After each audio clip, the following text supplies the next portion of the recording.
mon cahier d'écriture méthode Daniel Dumont. Ça, c'est un cahier qui va compléter la méthode qu'on a vue juste avant. Donc la méthode qu'on a vue, elle est beaucoup plus épaisse, hein. Je vous la montre, elle est beaucoup plus épaisse. Là, c'est un petit cahier d'entraînement en fait.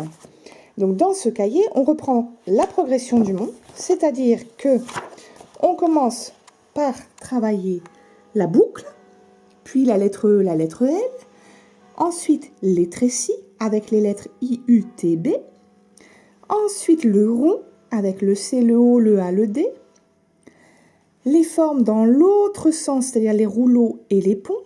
Donc on a le S, le X, le N, le M, le R et le H. Puis on va faire les plus grandes lettres, celles qui ont une boucle en dessous de la ligne, F, Z, J, Y, G, Q.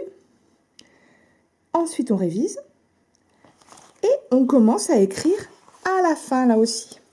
Donc j'avais mis un repère là pour la boucle.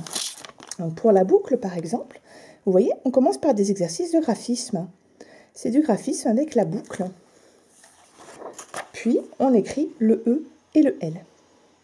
Donc, ce petit cahier, il est vraiment en complément de la méthode. Il ne se suffit pas à lui tout seul parce que vous voyez, c'est assez rapide, hein. On a une page pour le E, une page pour le L. C'est intéressant après, je pense, de s'entraîner à écrire. Vous remarquez qu'assez vite, on a des mots qui vont ensemble puisque un des principes de Daniel Dumont et de Montessori, hein, la pédagogie Montessori, c'est de dire qu'il faut éviter d'écrire des lettres toutes seules, mais il faut plutôt attacher des lettres entre elles et faire des mots qui ont du sens. Plutôt que de faire des lilas, lolu, voilà, il vaut mieux écrire elle et lui, voilà, ce sera plus efficace. Donc vous voyez, il y a un peu plus d'écriture dans ce cahier que dans la méthode, mais pas beaucoup plus, hein. C'est les prémices de l'écriture, le début de l'écriture. Ensuite, il n'y a que l'entraînement, hein. Il n'y a que l'entraînement pour apprendre à écrire.